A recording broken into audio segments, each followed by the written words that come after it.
Bien, bonjour mesdames et messieurs, chers consoeurs et chers confrères. Le secrétaire perpétuel et moi-même sommes ravis de vous accueillir en ligne et nous remercions Aristide Bougaré de superviser la technique aujourd'hui qui a l'air de nous poser quelques petits problèmes, mais nous espérons que ça va très bien marcher. Donc, nous avons aujourd'hui une séance sur le tassement des sols. Je voudrais commencer par vous rappeler que la FAO avait déclaré 2015 internationale des sols de sensibiliser la société et les décideurs à l'importance cruciale des sols pour la vie humaine. L'Académie d'agriculture, qui s'y était toujours intéressée, avait mis l'accent sur ce thème en créant un groupe de travail qui a rendu ses conclusions en avril 2018 et qui avait publié plusieurs ouvrages. Et je vous renvoie à ce propos aux séances qui sont sur notre site, que vous pouvez écouter ou regarder les présentations PowerPoint. Et vous aurez les coordonnées des ouvrages. Depuis lors, la réflexion sur les sols ne s'est pas ralentie puisque en mars, la section 5 a organisé une séance d'hommage à Georges Pedro, qui était un grand. Et puis surtout, je voudrais la séance de décembre dernier, 2019, séance sur labour et non-labour, qui a déjà évoqué les conséquences du travail du sol sur l'environnement et la biodiversité. Jean-Luc Julien participait déjà à cette séance. Et aujourd'hui, la séance qu'il organise focalise sur le sol lui-même, sur son tassement, ses conséquences et les remèdes. Alors, Philippe, notre confrère Jean-Luc Julien est ingénieur agronome, spécialiste des sols, et il a occupé des postes à responsabilité agronomique. En particulier, il a dirigé la station agronomique de l'Aisne. Ces analyses pédagogiques, de la collecte d'échantillons jusqu'à l'interprétation des résultats, sont très appréciées. Je vais donc lui passer la parole après l'avoir organisé cette séance. Et il va vous rappeler que toutes les questions aient lieu à l'issue des 4 exposés et non après chaque exposé. Donc, nous passerons aux questions à la fin. Monsieur Julien, à vous. Madame la Présidente, alors je vais...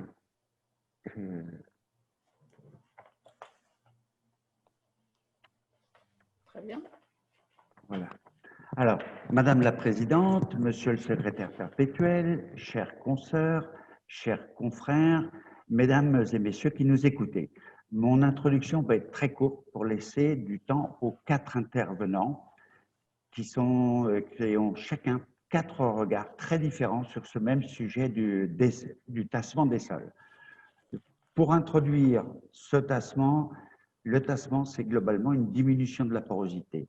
Alors classiquement, depuis Monnier, on distingue la porosité structurale d'un sol, c'est des trous d'en gros plus d'un dixième de millimètre, et la porosité texturale, où les trous sont beaucoup plus petits, disons inférieurs à 10 micromètres. Ça, c'est pour des sols non tassés. Lorsque le sol se tasse, ce que l'on voit très bien, c'est que c'est surtout la porosité structurale, les plus grands trous qui sont affectés, qui disparaissent, et la porosité texturale, elle, est relativement peu modifiée. Alors, ces 4 exposés, ces 4 regards, c'est tout d'abord Pierre Delage, professeur et directeur de recherche à l'École des Ponts. C'est un mécanicien des sols. Ensuite, Daniel Tessier, un ancien directeur de recherche INRA, lui, c'est un spécialiste des argiles. Il est fils et frère d'agriculteurs et il incarne la lignée dont parlait Nadine Vivier, celle issue de Georges Pedro. Puis, on aura Jacques Ranger, enfin non, lui, il interviendra en dernier, mais enfin, j'en parle maintenant, ancien directeur de recherche de l'INRA. C'est un forestier rompu à la pédologie et qui a inventé des dispositifs expérimentaux sous forêt qui sont absolument remarquables. Puis Hubert Boisard, lui, il sera l'agronome de terrain de la séance, Il a animé scientifiquement Agrotransfert Picardie pendant de très longues années et aujourd'hui, il est membre du bureau de l'ISTRO. C'est un organisme international spécialisé dans le travail du sol. Voilà, je vous souhaite à tous une bonne séance et je passe donc la parole à Pierre Delange.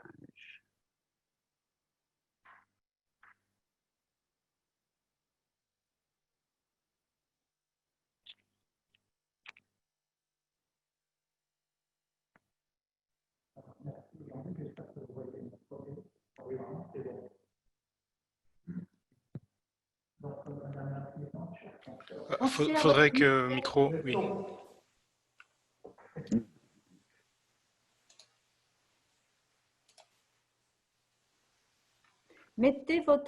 Branchez votre son, Monsieur Delage.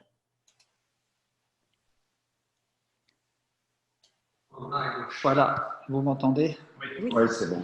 Désolé, oui. Donc, Madame la Présidente, chères consoeurs et chers confrères, merci Jean-Luc de m'avoir passé la parole. Je vais aborder ici les aspects mécaniques du tassement des sols agricoles en vous faisant savoir que, en fait, nous sommes en train de servir la patrie et que la préoccupation pour les sols est de longue date, comme le montre cette affiche, je ne sais pas de quelle époque, mais qui montrait que le sol est une préoccupation qui a de longue date pour les gens. 50, 60?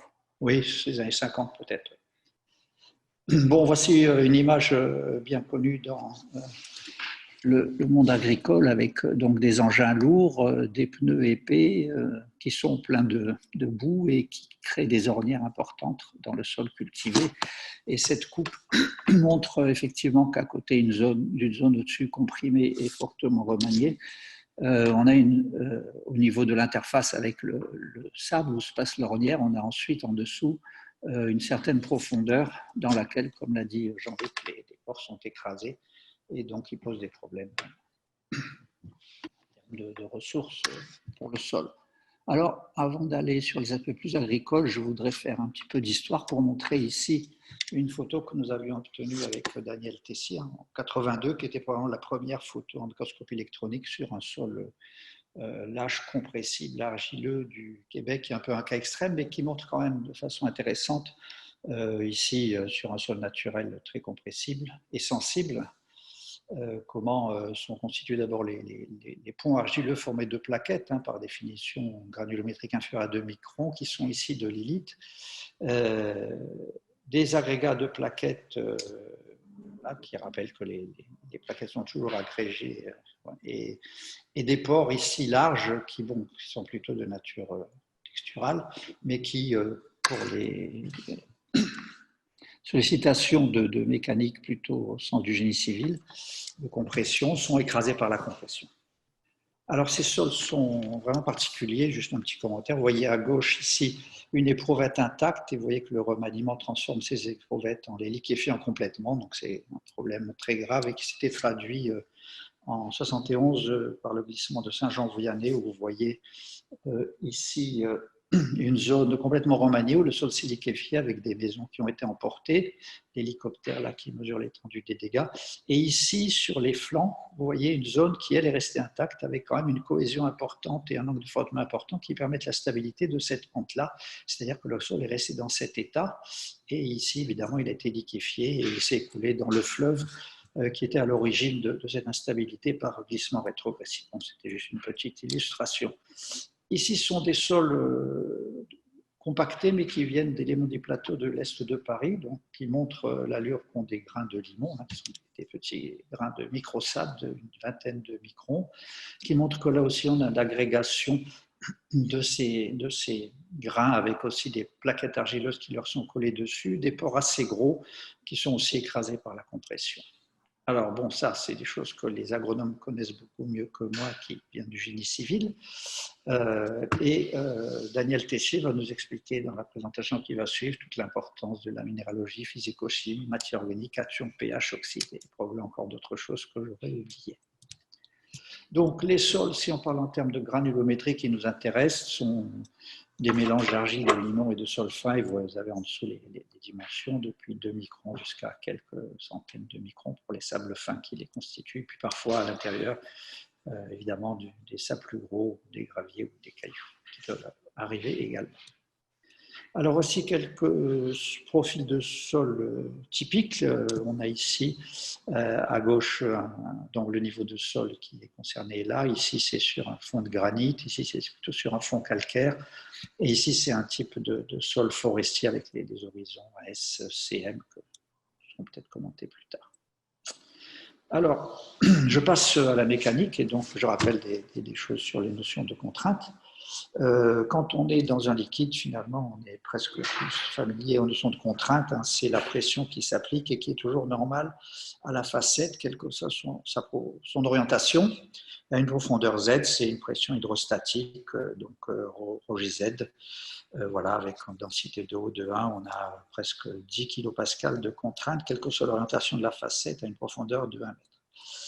Sur les sols, c'est différent.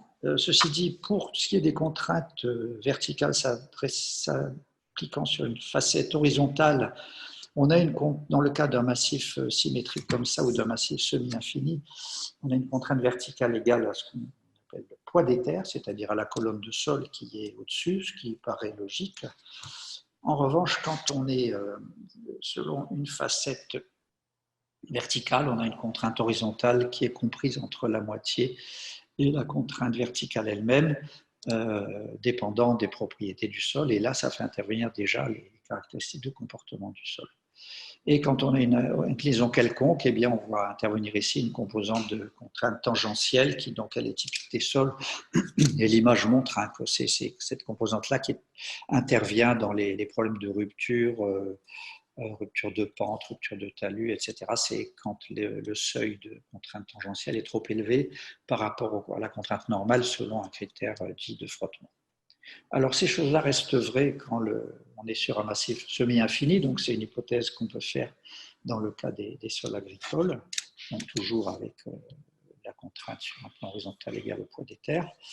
En revanche, ça n'est plus vrai quand vous avez une charge localisée, comme c'est le cas d'un pneu. Et donc là, il faut avoir davantage d'informations et connaître les paramètres du modèle de comportement du sol, c'est-à-dire la relation entre les contraintes qu'on y applique, donc ici définies par le pneu, et les déformations qui en résultent. Alors les déformations, on aura aussi des déformations volumiques et des déformations de distorsion. Les volumiques, c'est plutôt dû aux contraintes normales aux facettes et les déformations de distorsion aux contraintes tangentielles. Alors la loi élastique, la loi de comportement la plus simple, c'est la loi élastique. Ça veut dire qu'elle est réversible et ici vous avez une force F qui est fonction de l'allongement du ressort avec donc un coefficient K qui caractérise la réponse. Si le K est fort, le ressort est raide et si le K est faible, il est déformable. La définition de l'élasticité, c'est la réversibilité. Donc si on charge, on a une déformation, si on décharge, on revient à l'état initial. Alors, on mesure ce genre de propriétés assez simplement au laboratoire avec un essai odométrique. Donc, vous avez ici les caractéristiques. Donc, on a une petite galette là, de 20 mm de haut. Puis, si on applique une force F qui engendre une contrainte égale à F sur A, contrainte verticale, on a ici uniquement une déformation verticale égale à la déformation relative. Donc, c'est un nombre sans dimension alors que les contraintes s'expriment en kilopascal. Alors, c'est un peu dans le domaine élastique, en tout cas, comme avec les ressorts, c'est-à-dire qu'il y a un coefficient de proportionnalité 1 sur E entre sigma V et la contrainte verticale et la déformation verticale, et E, c'est le module Young. Si on a un module élevé pour un effort donné, on aura une déformation faible. Si le module est faible, on aura une déformation forte. Alors, la relation dans le domaine élastique exact, c'est quand on est élastique linéaire et isotrope, c'est-à-dire qu'on a vraiment un très beau matériau qui, effectivement, n'a pas grand-chose à voir avec les sols naturels, mais ce sont des calculs qu'on fait. On a cette formule-là et le deuxième paramètre qui caractérise ces matériaux, c'est le coefficient de Poisson. Donc, on a E, module Young, nu, coefficient de Poisson pour caractériser le comportement élastique qui relie les contraintes aux déformations dans un matériau linéaire et isotrope et élastique.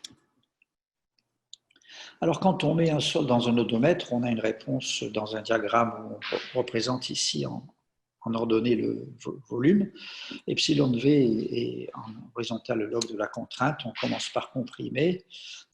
Si on charge et qu'on décharge dans cette zone-là, qui est des zones des plus fortes contraintes, on a un cycle réversible, donc on est raisonnablement élastique. Et puis en fait, il y a un seuil de limite élastique qu'on appelle le seuil plastique, derrière lequel on a un chargement irréversible. Et c'est précisément ces chargements-là qui nous préoccupent dans le cas du tassement des sols agricoles, parce qu'eux, ils arrivent, on ne les récupère pas. Si après on fait un cycle, on a quelque chose également d'élastique, mais il reste un tassement irréversible. Donc vous voyez ici la représentation, et c'est donc le problème qui nous occupe aujourd'hui. Alors, quand un sol est humide, ça c'est des choses je pense, qui sont connues, hein, le sol est plus déformable, le tassement est plus fort, le sol est plus mou, et la compressibilité maximum, alors ce qu'on appelle la compressibilité plastique, c'est la pente de cette droite là, rouge à droite du seuil plastique, cette pente est maximum. Alors j'en profite pour rappeler que ça c'est phénoménologique, hein, c'est-à-dire que c'est expérimental, on sait que par chance, on va dire, la compression dans un diagramme en log a une allure linéaire pour les sols en général. Si on sèche un peu le sol, et ça c'est quelque chose qu'on a intuitivement, le sol devient plus raide, en fait au niveau du comportement, on a un déplacement vers la droite du seuil plastique, c'est un renforcement, on appelle ça par écrouissage. Donc le sol a séché, vous voyez ici qu'on a aussi eu une petite rétraction du volume, on a une succion, c'est-à-dire la pression de l'eau, ici en particulier due aux effets capillaires et aux ménisques à l'intérieur du sol, donc une pression de l'eau dans le ménisque inférieur à la pression atmosphérique, donc c'est pour ça qu'on appelle ça une succion, ce qui est une pression d'eau négative de type capillaire en général, mais qui peut être également liée à l'absorption sur les minéraux argileux, mais on ne va pas trop en parler. En tout cas, le sol, premièrement, il faut aller plus loin en contrainte pour l'écraser irréversiblement, et le tassement va être moindre, c'est-à-dire pour un même incrément de contrainte, vous voyez qu'on aura ici un incrément de déformation plus faible.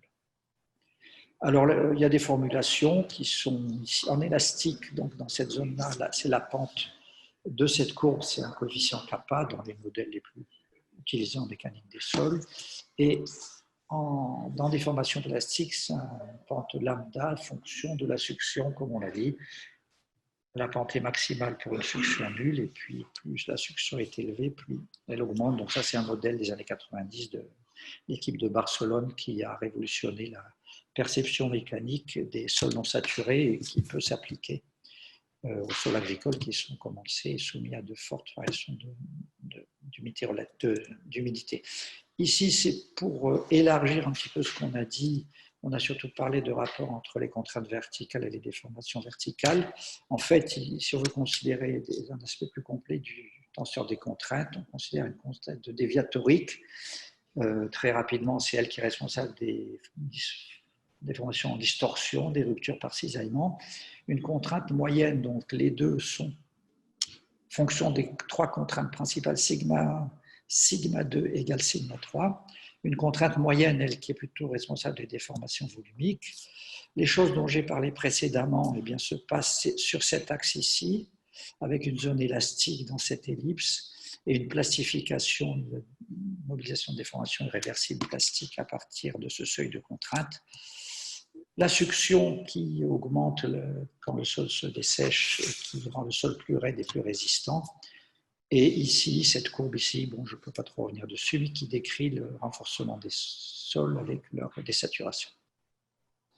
Si on en revient à l'hypothèse élastique, j'avais dit que quand on met un pneu sur un massif sommet infini, les contraintes sont différentes, et bien on connaît ça bien depuis 1885 avec une solution élastique, donc toujours la même hypothèse isotrope linéaire, et on a l'augmentation de contraintes verticales à une profondeur Z et une distance R de l'axe donnée par cette formule en fonction de la charge ponctuelle. Alors, vous remarquez qu'il n'y a aucun paramètre élastique qui intervient, c'est assez singulier, ni le module d'Young, ni le coefficient de Poisson ici, dans cette expression. Ici, il y a une amélioration de cette approche et qui est finalement maintenant qui a été formalisée en particulier par Son en 58, qui a un coefficient état qui montre que le sol va être d'autant plus affecté qu'il est mou, à charge, ici c'est une force en kilonewton. Pour la même force, avec si le sol est plus mou, ben, le bulbe de contrainte va être plus profond, c'est-à-dire que la contrainte de 25 kPa qu'on observe ici à 45 cm, eh bien, on l'observe plus profondément, 10 cm plus bas ici pour un sol mou. Alors, les sols raides, c'est plutôt les sols secs, et comme je le dis, les sols mous sont plutôt les sols humides, et on voit que, mais ça c'est bien connu en agronomie, qu'il faut faire attention à l'humidité du sol avant de déplacer des engins dessus. Alors ici, c'est un exemple que Hubert Boisard, dans la présentation qui va suivre, donne avec un pneu de 5 tonnes, une charge en tête de 107 kPa. Vous voyez qu'ici, j'ai représenté 0,1 fois cette charge. Donc ça, c'est les niveaux où vous avez une augmentation de 10 kPa. Ça atteint une profondeur de 4B, c'est-à-dire 1,30 m avec 107 kPa. En haut, vous avez un dixième, 1,30 m. Vous voyez que quand on remonte, et en particulier à 15 cm, c'est presque intégralement retrouvé ici, dans un calcul type boussinesque, et qu'à 30 cm, c'est encore non négligeable. Mais bon, ici, ce sont des niveaux qu'on peut toujours retravailler. Là où ça devient critique, c'est quand on est à 70 cm et qu'on peut avoir 32 kPa sur certains sols déformables. Si on passe le seuil plastique que j'ai décrit, on peut avoir des tassements irréversibles qui seront, là on en parle, mes successeurs en parleront mieux que moi, qui seront plus longs et plus difficiles à corriger pour récupérer de bonne qualité du sol. Alors, voici donc l'application que Hubert va détailler davantage. Alors, on en a un peu parlé, selon qu'on a du labour ou pas du labour.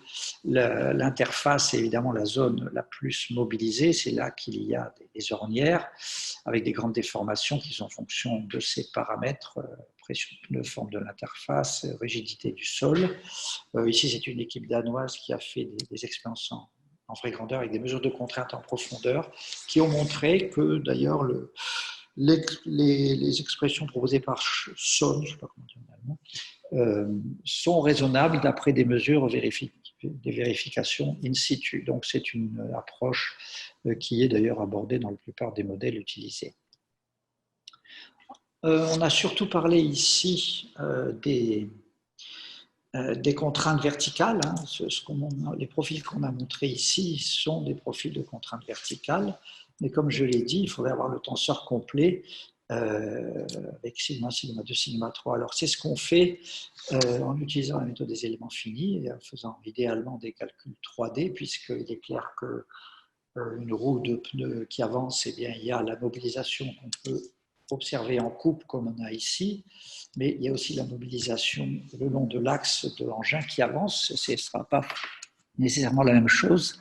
Donc ces aspects 3D ne peuvent être pris en compte que par l'utilisation de logiciels. Ici, c'est le logiciel Plaxis qui est le plus utilisé en géotechnique. Il y a eu des calculs aussi en agronomie qui ont été faits sur ce logiciel. Les intérêts, en plus de prendre de façon plus complète l'intégralité du tenseur des contraintes, avec en particulier, je rappelle l'importance des déformations de distorsion, pas uniquement des déformations de diminution de volume, mais également ce qui se cisaille, eh bien c'est qu'on peut les prendre en compte. On peut prendre dans les zones critiques, en particulier l'interface, grâce au raffinement de maillage, on peut avoir des données plus précises de ce qui se passe. Et enfin, on peut avoir multicouche, donc ça évidemment dans les sols, ça arrive souvent. On peut également tenir compte de l'anisotropie, donc on peut prendre en charge de façon plus détaillée. Alors la méthode des éléments finis, je ne l'ai pas décrite, c'est en gros on sépare en 3D ici ou en 2D ici le sol en mailles, et puis on applique les lois de comportement que j'ai un petit peu décrites, maille par maille, et puis bon, c'est un gros calcul matriciel le principe provient de la calcul des structures, mais on arrive à reproduire pour chaque maille un comportement dicté par la loi de comportement que j'ai brièvement décrit. Et grâce à cette loi de comportement, les changements d'état de contrainte sont traduits en déformations qui sont raisonnables et qui permettent pour les aimants finis d'aborder ces différents problèmes. Alors pour conclure, les éléments finis, c'est très bien, mais il faut toujours faire très attention à la pertinence des lois de comportement. Moi, je dirais qu'au niveau de l'interface comprimé-pneu-sol, je ne suis pas certain qu'on ait encore résolu tous les problèmes parce qu'on est en grande déformation. Et la plupart des calculs présentés ici sont faits en petite déformation. Les calculs en grande déformation dans les logiciels de calcul, c'est d'un degré de complexité supérieur. Et également, l'identification expérimentale laboratoire des grandes déformations est moins évidente. Donc, voilà, ça ne résout pas tous les problèmes.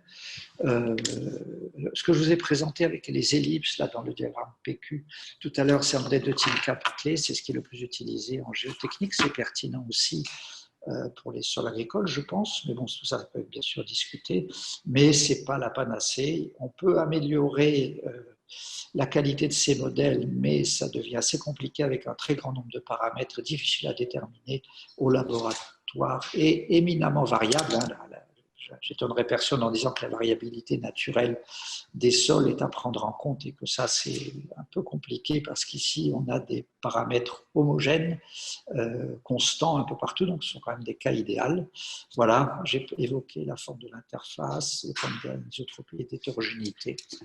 Et voilà, je conclus comme ça ces premières remarques d'introduction sur la mécanique du tassement.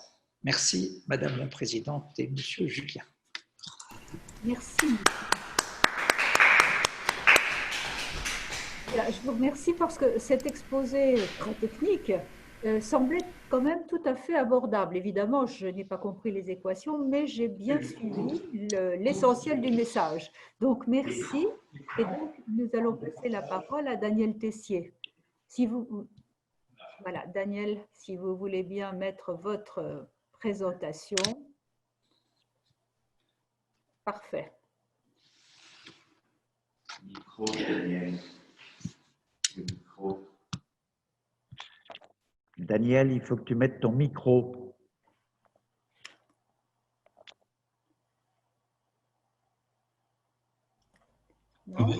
C'est bon là? Ouais. Vous m'entendez? Oui, c'est bon, on s'entend là. Bon.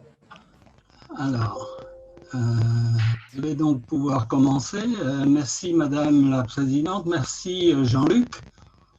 Je vais donc vous parler de la porosité des sols et de la stabilité physique et mécanique en relation avec les propriétés physico-chimiques. Au fond, une des questions qu'on peut se poser, c'est de savoir quels sont les facteurs propres au sol qui déterminent leur comportement. Alors, simplement, je voudrais rappeler la chose suivante. Le tassement des sols en Europe, ça affecte, on estime, 30 millions d'hectares, c'est-à-dire la surface agricole utile de la France.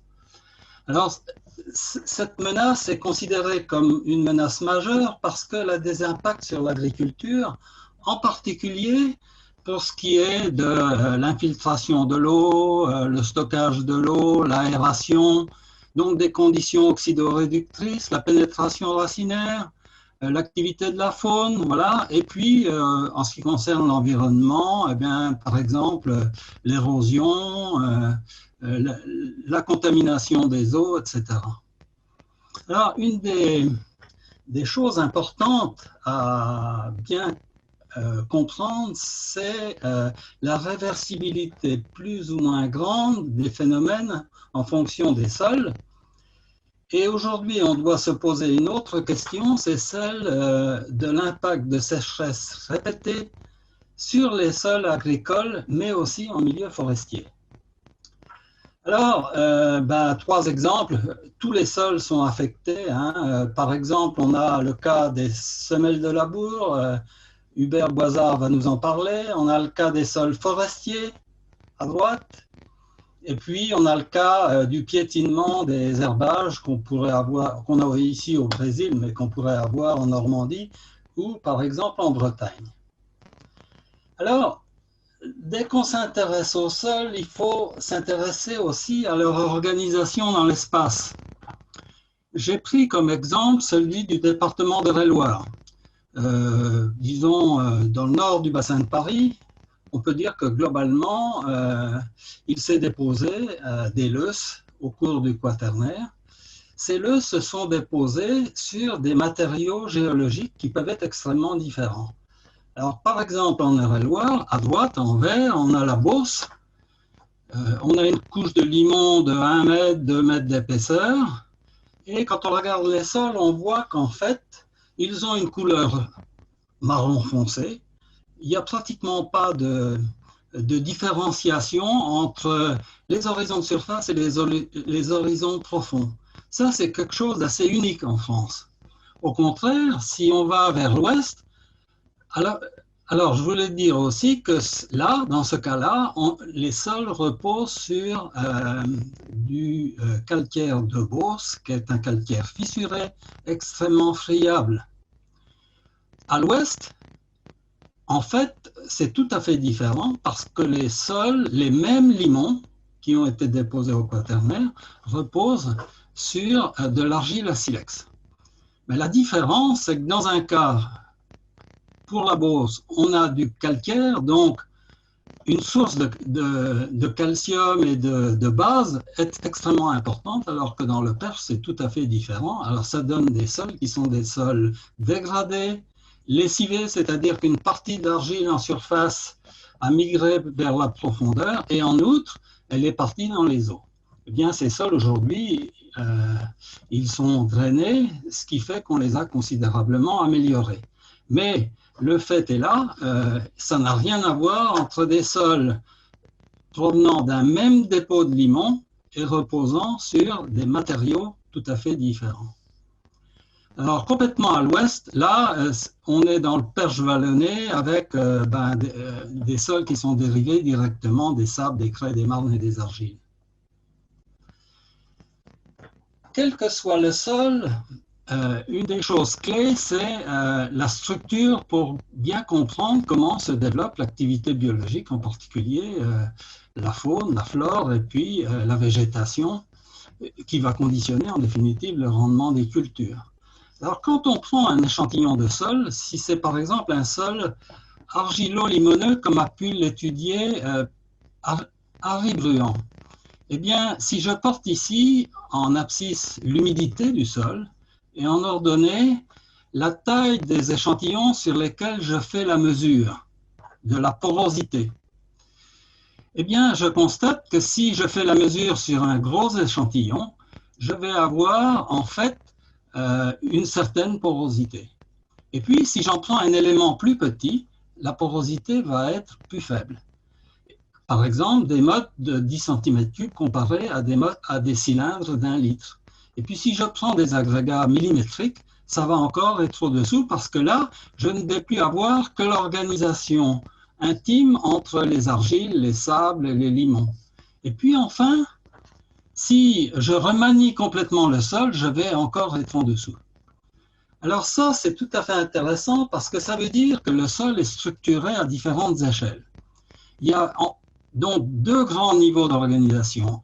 Un premier qui dépend en fait de l'activité biologique, avec des trous, des vers de terre et d'anciennes racines, et puis quelque chose qui est hérité de la fissuration, de la fragmentation du sol lorsqu'il se dessèche, avec, pour la modélisation ici, les aspects purement physiques qui ont été obtenus par Édith Perrier en 1998.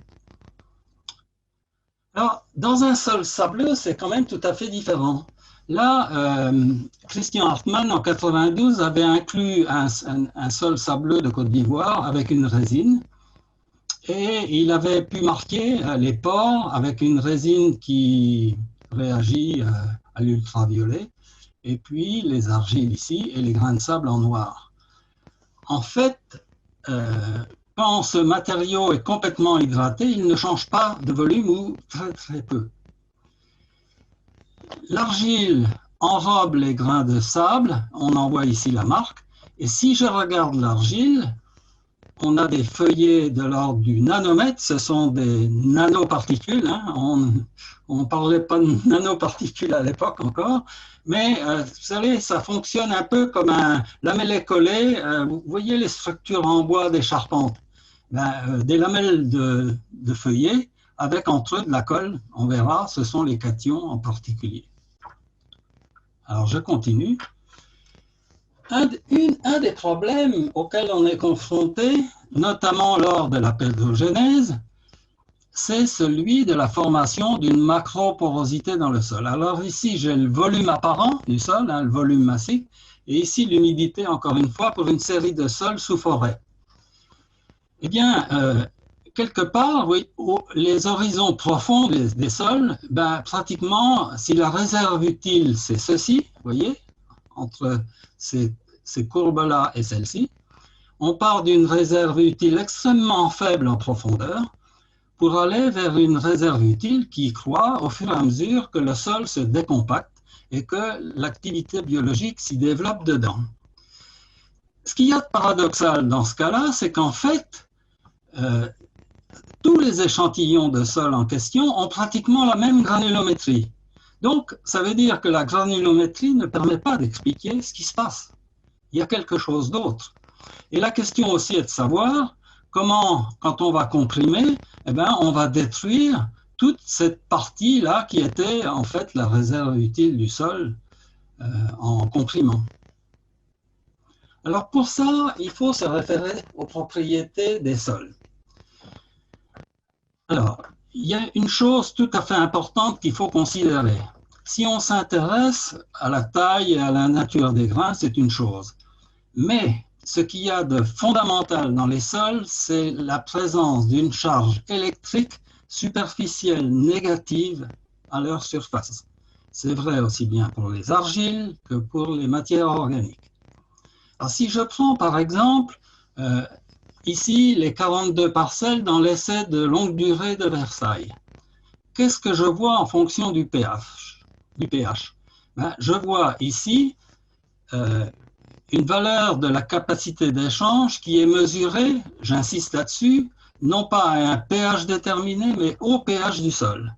Je vois en fait qu'il y a une partie de cette capacité d'échange qui représente en fait la charge électrique du sol qui est à peu près constante jusqu'à pH 6.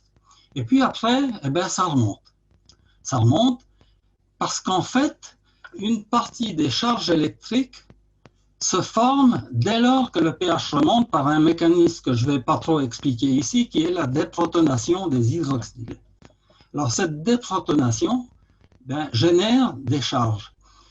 Et si on compare par exemple des sols sous forêt à pH 4 et des sols cultivés au voisinage de carbonate, de calcaire, en général dans nos sols ça double. C'est-à-dire qu'on a à peu près un doublement de la capacité d'échange en cations et donc de la charge électrique superficielle. Alors, ça, je vais vous montrer que ça a un rôle fondamental sur les propriétés des sols. Parce qu'en fait, dans les matières organiques en particulier, il n'y a que des charges variables, alors que dans les argiles, il y a plutôt des charges permanentes, en tout cas dans nos sols à nous. Si on était dans des sols tropicaux, ce serait différent. Eh bien, ici, je reporte des résultats obtenus sur des sols de Lorraine par Bigorre. Les mesures ont été faites à pH 7.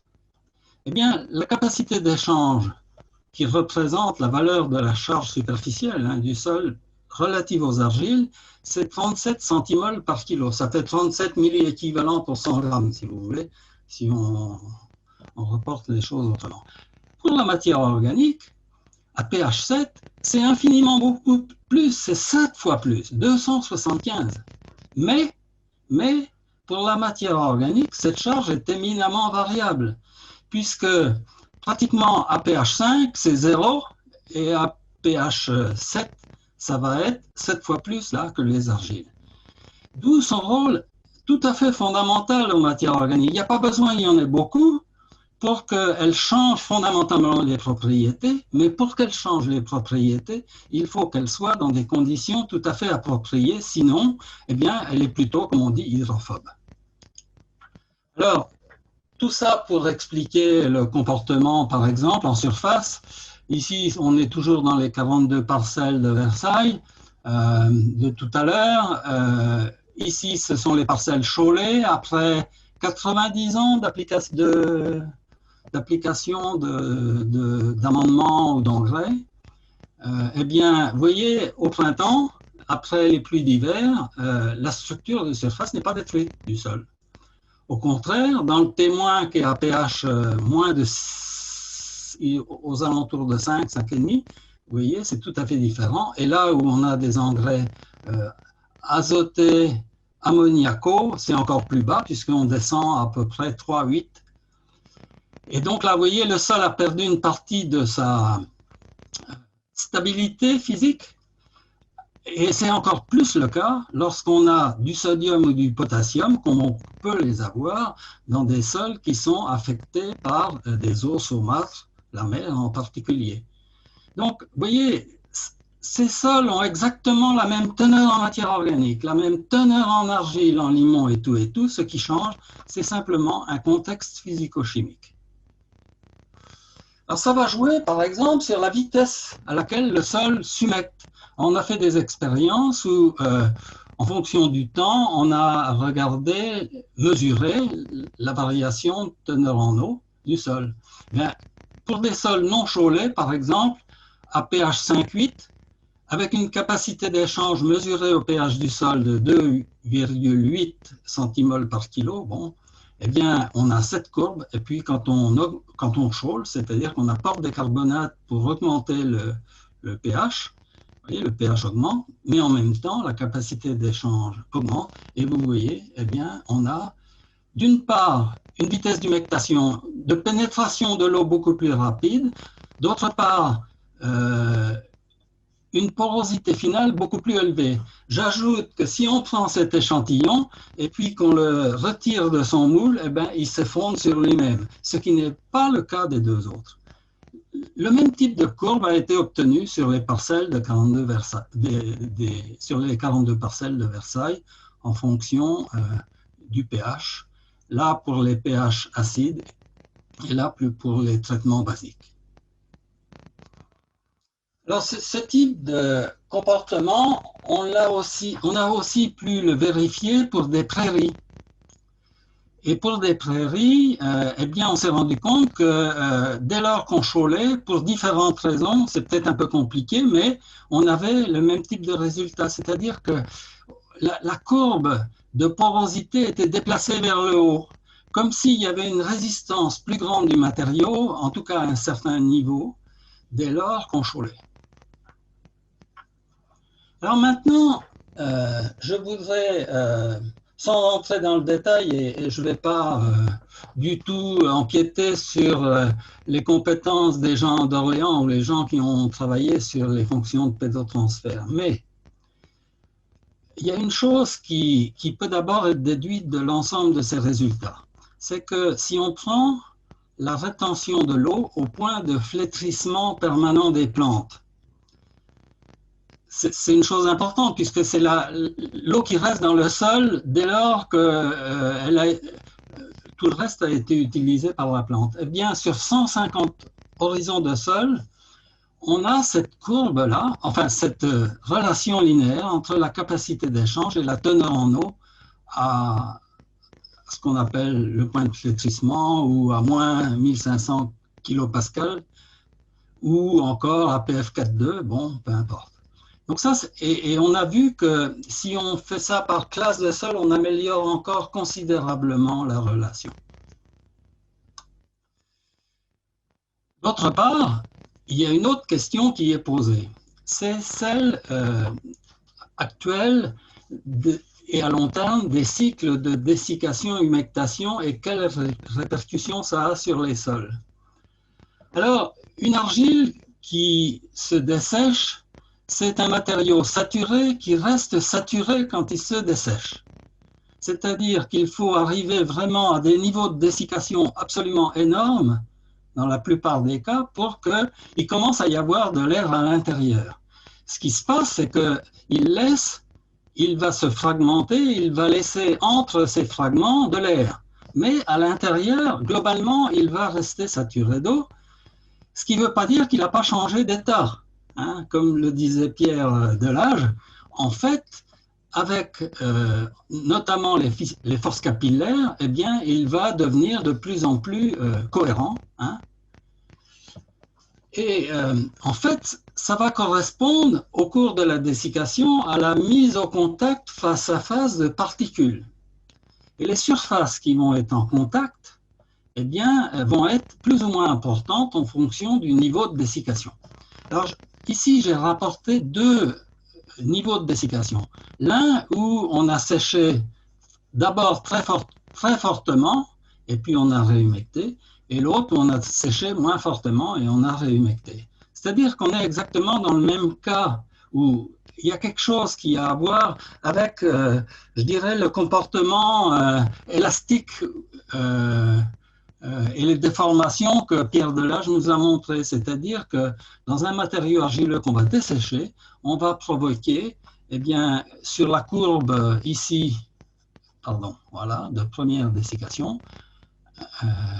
ici, une remontée vers, on va réhydrater, mais en fait, on va réhydrater moins parce que tout simplement, on a agrégé le système. Alors, jusqu'à maintenant, on ne connaît pas bien comment tout ça se réorganise et en particulier la combinaison des contraintes mécaniques et de ces contraintes hydriques. Et puis, si le sol est plus compacté à un certain niveau, il va laisser apparaître une porosité plus grande à un autre niveau. Qu'est-ce qui se passe exactement? Je dois dire que là, on est aux limites de ce qu'on connaît. Alors, je vais terminer maintenant par les conclusions. Je ne sais pas si je suis dans les temps. La part physique de la capacité du sol à se structurer après un tassement est principalement liée à la variation de volume du sol à ses différentes échelles lors des cycles de dessiccation-humectation. Les effets des contraintes mécaniques et hydriques sont totalement différents. Les contraintes mécaniques tendent à faire disparaître la porosité du structural qui est primordiale pour le développement de la vie dans le sol. Les cycles de dessiccation-humectation favorisent au contraire des changements de volume à différentes échelles et permettent ainsi l'infiltration, le stockage de l'eau, le développement de la rhizosphère, de la faune, de la flore, etc. Si les cycles de dessiccation jouent un rôle important sur la structure des sols, dans quelle mesure des dessèchements, spécialement sur des sols tassés, induisent-elles une réduction de la réserve en eau sur le long terme? Et quel est dans ce contexte le rôle des matières organiques en complément des argiles? Puisque, quelque part, en fonction de l'environnement physico-chimique, ce sont les matières organiques qui sont le plus susceptibles de changer de propriété. Pour augmenter la réactivité et la stabilité du sol, il faut jouer sur leurs caractéristiques au plan physico-chimique. Et je voudrais insister sur la chose suivante. Il y a eu beaucoup de conseils agronomiques où il était dit que dans les prairies, par exemple, il n'était pas du tout nécessaire d'atteindre des pH au-dessus de 5,5-6 parce que tout simplement, ça permettait de lutter contre la toxicité de l'aluminium. En fait, le maintien d'un pH plus élevé que généralement admis est sûrement un facteur essentiel de la stabilité physique et mécanique des sols et de la régénération de la structure. Je crois que je pense que les betteraviers, par exemple, ont bien compris ça, mais dans d'autres régions de France, il me semble que ça n'est pas le cas. Pour les sols aux constituants peu réactifs, je pense en particulier aux sols tropicaux, où la composante de l'argile liée à une charge permanente est extrêmement faible. Eh bien, seule la faune du sol et la rhizosphère apparaissent susceptibles d'assurer la régénération d'une structure dégradée. Et dans les sols forestiers, étant donné les caractéristiques des sols forestiers, des pH très bas, il faut tout prix éviter les tassements qui restent difficilement réversibles. Voilà. Ce sera pour les deux parties, là, sol cultivé et sol sous forêt, Hubert Boisard et Jacques Ranger qui vont vous en parler. Je vous remercie pour votre attention. Merci beaucoup, Daniel. Merci beaucoup pour nous avoir fait le point des connaissances acquises et aussi de ce que l'on ignore encore. Hein. Et on voit quelle est l'immense complexité de cela. Alors, vous avez fait une excellente transition, donc nous allons pouvoir passer maintenant au sol cultivé d'abord, hein, avec Hubert Boisard. À vous, Monsieur Boisard. Daniel, il faut que tu fermes ton exposé. Oui, il faut fermer le... Voilà, merci. OK. J'ai mis mon micro. Et Daniel, si tu peux enlever ton micro. Bon, ben bonjour à tous. Après ces deux exposés où on rentre dans la problématique mécanique des sols et fonctionnement des sols, on va changer, on va avoir un changement d'échelle assez important et on passe à la parcelle. Le travail que je vais vous présenter, c'est un travail beaucoup de l'INRA et en collaboration en particulier avec AgroParisTech. Donc, j'ai préparé cet exposé avec Jean-Roger Estrade, Vincent Tomis à Eurotransfert qui travaille actuellement sur un projet sur le tassement des sols pour transférer ses connaissances, et Jérôme Labroche d'Arvalis. L'autre approche agronomique telle qu'elle a été conduite à l'INRA, elle repose sur deux aspects importants. Le concept central. Il faut que tu partages ton écran. Ah zut, zut, zut, zut, zut.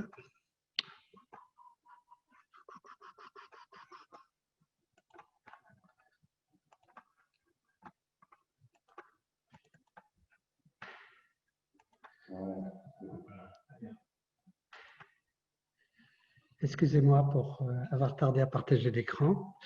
Donc, je disais que l'approche telle qu'on l'a conduite a reposé sur deux points qui me semblent importants. Un concept central, les notions de porosité structurale et texturale. Ils ont déjà été abordés ici par Jean-Luc, la courbe retrait-gonflement aussi par Daniel. Et puis le deuxième aspect, c'est d'avoir utilisé l'approche morphologique avec la méthode du profil cultural, où le critère delta, bien connu, porosité visible à l'œil et haute résistance à la pénétration, permet d'identifier sur le profil les zones tassées, comme vous le voyez sur cette photo. L'intérêt, c'est de pouvoir déterminer la variabilité. Ici, vous voyez un tassement sous la roue lors de la préparation et un tassement profond entouré en jaune. L'autre aspect, c'est qu'on a plutôt une bonne correspondance entre porosité structurale et approche morphologique. Je vous ai mis ici la porosité structurale telle qu'elle a été mesurée sur des modes delta et les autres modes qui sont gamma. Et vous voyez qu'on est plutôt sur une porosité structurale proche de zéro, donc plutôt une bonne correspondance. Les conséquences des tassements sur le fonctionnement du système sol, plante et l'environnement. On en a déjà un peu parlé, je vais passer très vite pour rester dans les temps. La résistance mécanique du sol est plus élevée et ça a déjà une conséquence, c'est que le tassement rend plus difficile le travail du sol et la fabrication du lit de semences. La photo de droite est une très belle illustration où vous voyez que sous les passages de roues transversaux, on a eu un lit de semences grossier, une levée plus faible. L'enracinement des plantes, j'y reviens tout de suite. La vitesse d'infiltration est réduite, ce qui favorise le ruissellement. Vous avez aussi un bel exemple sur la photo du bas après une récolte de betterave et en conditions très humides. Et puis tous les problèmes d'aération, d'anoxie qui vont influencer l'activité biologique, le cycle du carbone et aussi l'augmentation des émissions de N2O. Donc un exemple de l'effet des tassements sur la réduction de l'enracinement, sur la culture de la pomme de terre. Vous avez comparé une parcelle non tassée et une parcelle tassée. Vous avez ici des profils compactés. Toutes les zones en rouge sont des massifs compacts. Et vous voyez que l'enracinement est plus faible dans la parcelle tassée, de l'ordre de 35 cm, alors qu'il est à plus de 60 cm dans la parcelle non tassée. C'est un phénomène qu'on a retrouvé très couramment. Une parcelle sur deux, par exemple, dans la région du Santerre, présente des limitations de l'enracinement sur la pomme de terre.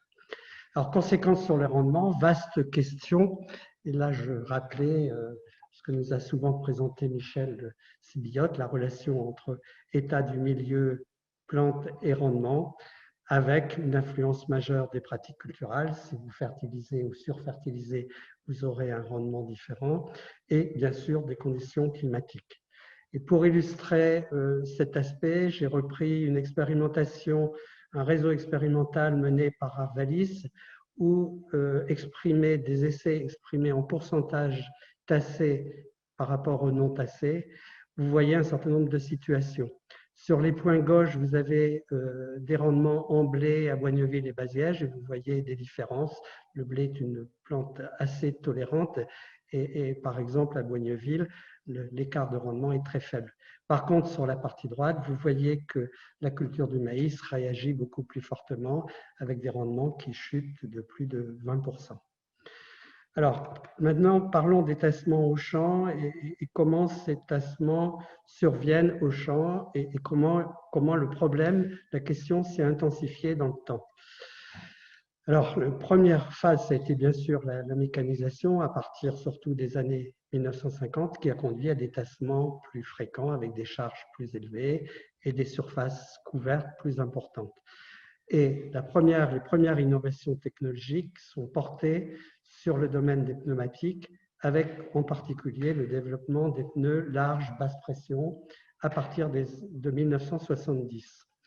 Je vous ai mis ici, Pierre en a parlé tout à l'heure, une simulation faite par Terranimo. On compare une même charge avec des pneus différents et on voit que le pneu le plus large aboutit à une surface de contact plus élevée, qui réduit la contrainte moyenne au sol. Et ce pneu, lorsqu'il est utilisé à basse pression, permet une bonne répartition des contraintes, ça on ne le voit pas sur les tableaux, mais c'est très important, sur l'ensemble de la surface portante. Alors, j'ai aussi mis un exemple ici qui est l'utilisation de ces pneus larges basse pression dans l'essai système de culture et structure du sol INRADMONT. Cet essai a fédéré beaucoup de travaux sur les aspects dynamiques de la structure du sol et tassement. Et vous voyez en abscisse l'humidité du sol et en ordonnée, c'est le pourcentage de zones tassées sous la roue. Et là, on voit sur cette courbe les chantiers de préparation de sol avec des chantiers qui globalement ne dépassent pas 8 tonnes, des pneus larges de 60 cm et des pressions de 70 kPa, c'est-à-dire autour de 700 grammes.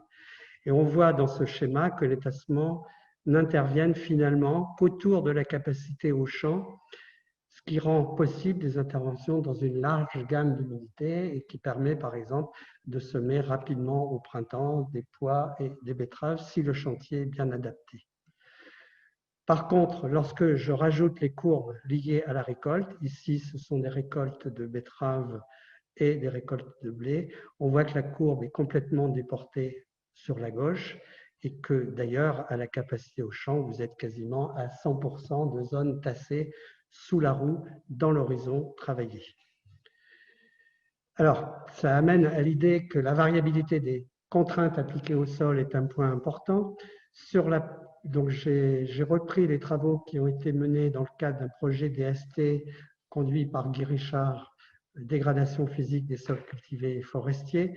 Dans la partie gauche, vous avez les systèmes agricoles et vous voyez que les contraintes moyennes peuvent être faibles, inférieures à 50 kPa pour un semis de betterave, une préparation de betterave en très bonnes conditions et vont exploser, en tout cas augmenter beaucoup lors des récoltes ou des transports. Et j'ai laissé, Jacques en parlera, sur la forêt par exemple, les mêmes contraintes et on voit que de toute façon, dès qu'il y a des transports et des charrois à faire, les charges, les contraintes sont élevées. Alors, tous ces facteurs font que finalement, et c'est important par rapport à nos discussions, les risques de tassement sont variables entre systèmes de culture. Les systèmes de culture ne sont pas égaux. Et il me semble que c'était important de l'ajouter dans cet exposé.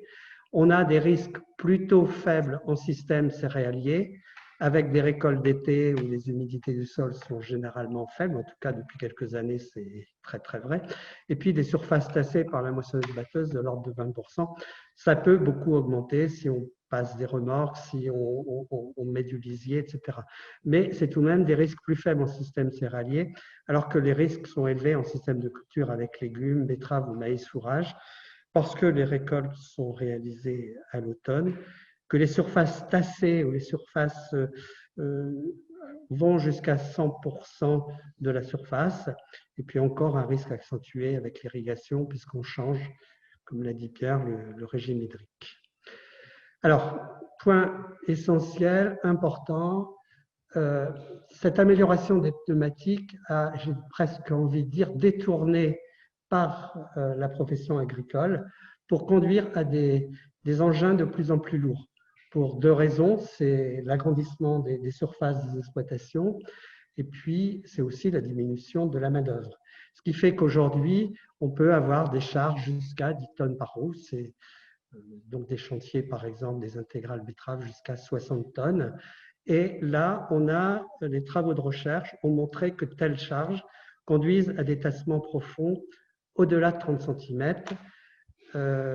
Alors là, j'ai aussi cité, comme tout à l'heure, les travaux de Lamandé, où j'ai mis leur façon de procéder, où ils analysent, ils mesurent les contraintes et les déplacements au sol, et puis à côté, une simulation avec deux charges, 5 tonnes par roue et 10 tonnes. Le pneu large conduit, alors ici on est en iso-contrainte, comme nous l'a dit Pierre, à des contraintes beaucoup plus élevées sur les 30 premiers centimètres, souvent de l'ordre de plus de 100 kPa. Donc les travaux de recherche ont montré que ça conduisait à des tassements profonds. Ces tassements sont fréquemment observés dans certains systèmes.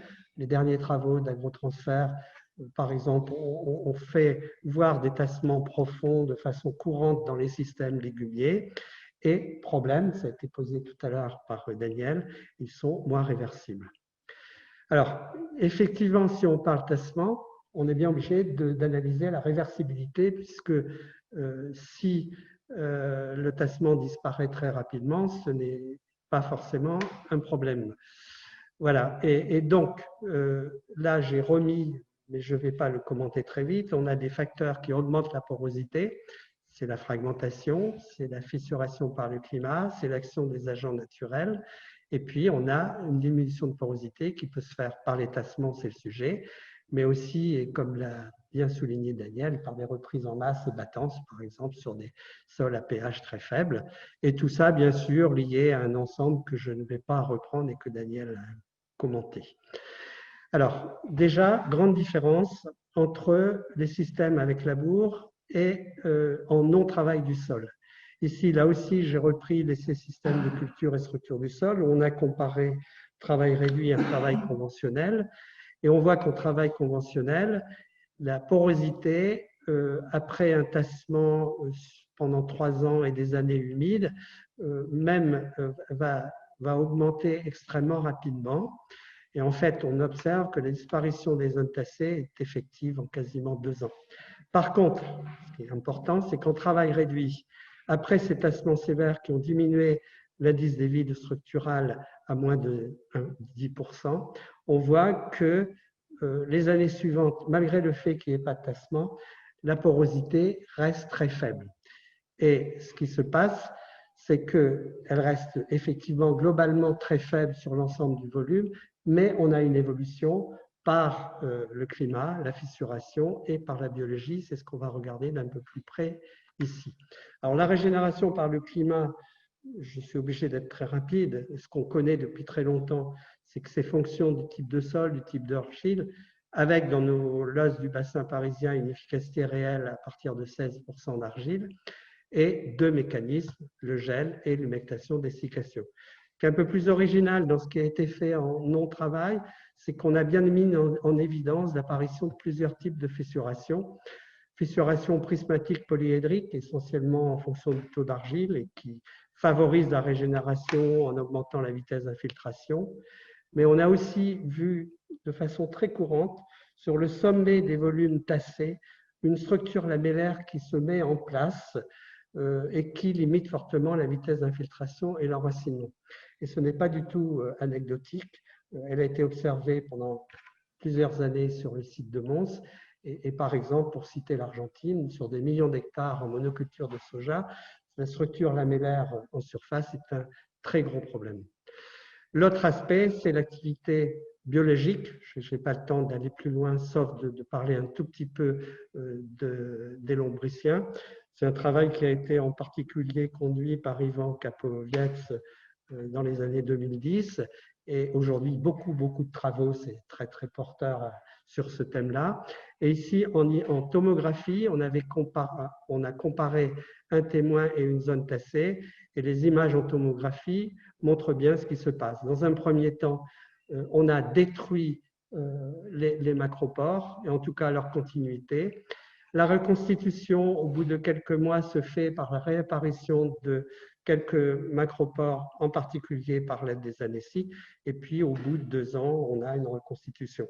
Ce qui est important, c'est que dès qu'il y a reconstitution, la vitesse d'infiltration va augmenter.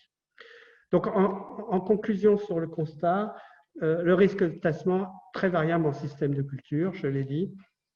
L'évolution de la technologie pneumatique a permis de réduire les tassements, en particulier à l'implantation, mais c'est peut-être remis en cause parce que les chantiers sont de plus en plus lourds, c'est une vraie question. L'augmentation du poids des chantiers, en particulier à la récolte, a augmenté les risques de tassement et en particulier les risques de tassement profond, ce qui nous inquiète beaucoup plus. La vitesse de régénération est variable, beaucoup plus rapide en travail du sol qu'en non-travail. L'action des agents naturels est fonction des types de sol pour la fissuration et aussi de l'activité biologique. Alors, différentes voies pour réduire le tassement. Et là, le temps ne me permet pas d'aller très loin et de les développer beaucoup. On va les citer et donner les grandes idées. Un certain nombre de voies en préventif. La première, c'est déjà de rechercher à optimiser les systèmes de culture, choix des cultures dans la rotation, les couverts végétaux qui vont modifier en particulier les profils hydriques, mais bien sûr rapidement des limites liées à l'économie d'exploitation. Lorsque vous exploitez et que vous avez des betteraves et des pommes de terre, l'économie fait que très souvent vous garderez ces cultures-là qui ont un risque plus élevé. Autre question, comment prendre en compte le changement climatique? L'autre aspect, c'est réduire les contraintes au sol. Alors, je pense que la première, c'est de limiter le poids des chantiers. Aujourd'hui, il me semble qu'on a dépassé ce qui est raisonnable en termes de poids de chantier et donc revenir à des chantiers moins lourds. Mieux répartir les charges, comme vous le voyez ici, sur ce type de remorque. Amélioration des pneumatiques. Il y a encore des améliorations des pneumatiques qui se font et qui sont intéressants et à prendre. Et ensuite, l'amélioration de prévision des jours disponibles. Autre aspect en préventif, localiser les passages de roues. C'est une solution qui a été adoptée par les Australiens dans un contexte tout à fait différent de grande exploitation, où ils ont, dès les années 2000, généralisé le contrôle traffic farming avec des tramlines, des chemins tous les 9 mètres et dans des sols très argileux. C'est vraiment une très belle solution. C'est bien plus difficile en France parce que les parcelles ne sont pas de même nature et parce que l'éloignement du corps de ferme aux parcelles n'est pas le même, etc. Mais il y a des possibilités. Utiliser le levier génétique, malheureusement aujourd'hui il n'est pas utilisé et il y a tout de même quelques résultats qui montrent qu'il y a un potentiel là-dessus. Et puis j'ajouterai qu'en correctif, le travail du sol peut être utilisé pour corriger et pour accélérer ce travail du sol. J'en donne un exemple ici. On a comparé, après un détassement sévère, un décompactage et un labour. En jaune, vous avez les zones tassées, en reste, c'est de la terre fine, et vous voyez qu'il y a un effet important qui permet un meilleur fonctionnement du système sol-plante. Alors, j'avais mis une dernière diapo pour qu'il termine. Besoin de connaissances, certes. Mieux apprécier le niveau de structure acceptable. Les agronomes parlent souvent de structure, de bonne structure. Il faudrait probablement mieux apprécier dans quelle mesure une structure qui peut être un peu compactée est tout de même acceptable. Actuellement, bien sûr, avec la montée en puissance de l'agriculture de conservation, etc., c'est de mieux apprécier l'effet des couverts végétaux. Il y a des travaux en cours là-dessus. Des modèles de compactage plus opérationnels dans mon cas, ce qui n'empêche pas d'avoir des travaux un peu plus fondamentaux. des outils pour mieux prévoir les jours disponibles. Là aussi, un projet en cours actuellement conduit par Arvalis qui s'appelle Gédistas. Et puis, l'utilisation de méthodes rapides pour un bon diagnostic au champ. Ben, je vous remercie pour votre attention.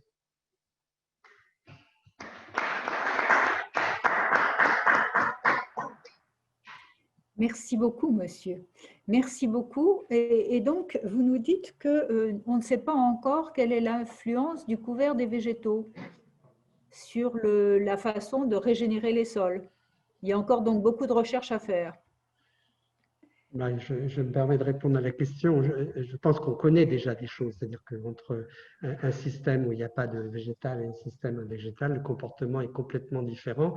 Mais dans des systèmes où on intensifie, où on arrive à des couvertures quasiment permanentes, si c'est possible, il y a des changements, en particulier sur l'humidité du sol, mais peut-être aussi, et Daniel l'a un peu évoqué, sur la résistance au tassement. Il y a quelques travaux, mais je pense qu'ils méritent d'être intensifiés.